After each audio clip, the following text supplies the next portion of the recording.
tidak gentar dan terus bersandar. Refleksi pagi 2248. Pengikut Kristus di jemaat mula-mula dulu telah mengalami banyak penganiayaan karena iman mereka, baik dari penganut agama Yahudi maupun dari pemerintah Romawi. Apa nasihat Rasul Petrus untuk mereka? Mari dengar 1 Petrus 4 ayat 14. Berbahagialah kamu jika kamu dinista karena nama Kristus, sebab roh kemuliaan, yaitu roh Allah ada padamu. Saudara-saudara, setelah Stefanus dibunuh, penganiayaan yang hebat terjadi pada jemaat Tuhan, sehingga mereka harus keluar dari Yerusalem, seperti yang diceritakan di Kisah Para Rasul 8 ayat 1b. Walaupun menderita di dalam penyertaan roh Allah, mereka menerima kekuatan ilahi sehingga mereka bisa tetap berbahagia. Saudara-saudara, tetap bisa berbahagia walau menderita karena nama Kristus adalah hal yang hanya bisa terjadi karena anugerah Allah saja.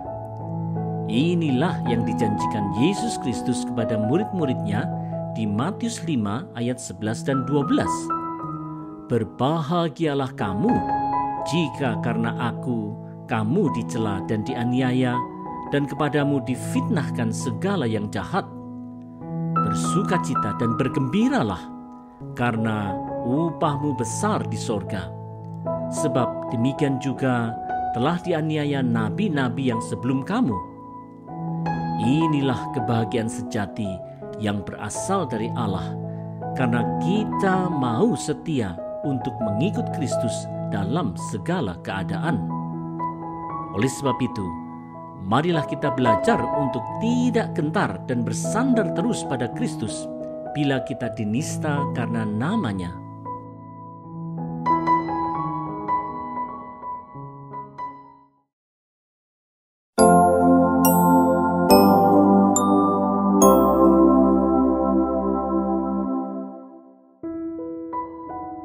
Penderitaan yang harus dihindari. Refleksi pagi 2249. Penderitaan seperti apa yang harus dihindari oleh setiap orang percaya? Mari lihat 1 Petrus 4 ayat 15. Janganlah ada di antara kamu yang harus menderita sebagai pembunuh atau pencuri atau penjahat atau pengacau.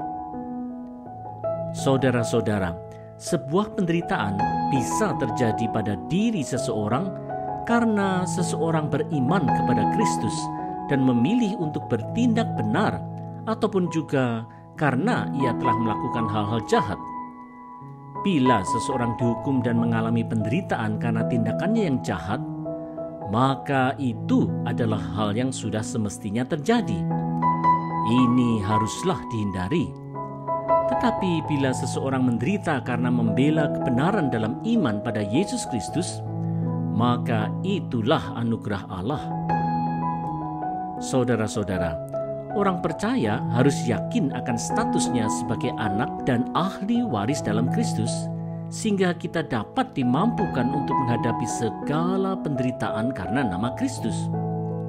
Inilah yang dijelaskan oleh Rasul Paulus di Roma 8 ayat 17 dan 18. Dan jika kita adalah anak, maka kita juga adalah ahli waris, yaitu jika kita menderita bersama-sama dengan Dia, supaya kita juga dipermuliakan bersama-sama dengan Dia. Sebab aku yakin bahwa penderitaan zaman sekarang ini tidak dapat dibandingkan dengan kemuliaan yang akan dinyatakan kepada kita. Karenanya, kalaupun kita harus menderita, biarlah itu karena nama Kristus dan bukan karena kita berlaku jahat.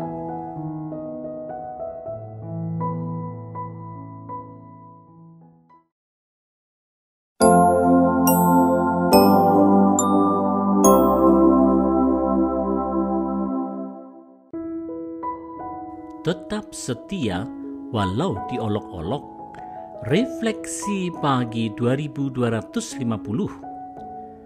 Karena pengikut Kristus pada waktu dulu adalah orang yang teraniaya oleh pengikut agama Yahudi dan pemerintah Roma, maka kata Kristen sering dipakai untuk mengolok-olok orang yang percaya Kristus.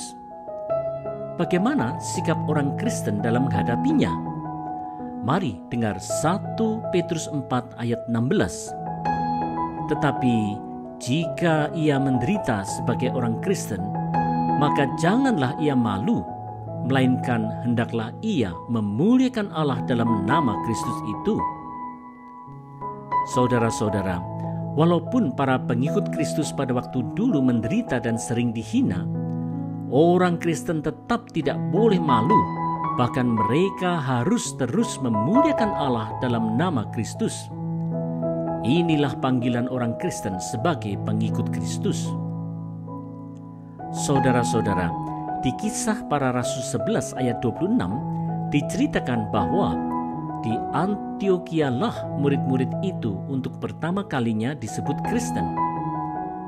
Sebutan Kristen memang diberikan pertama-tama di Antiokhia oleh orang yang membenci pengikut Kristus sebagai olokan. Orang Kristen memang dipanggil Allah untuk mengikut Kristus dengan setia walaupun harus menderita, sesuai ajakan Yesus Kristus di Matius 16 ayat 24. Setiap orang yang mau mengikut aku, ia harus menyangkal dirinya, memikul salibnya dan mengikut aku. Oleh sebab itu, marilah kita setia kepada panggilan kita sebagai pengikut Kristus dan tidak malu untuk menderita. Marilah kita memuliakan Allah dalam nama Kristus.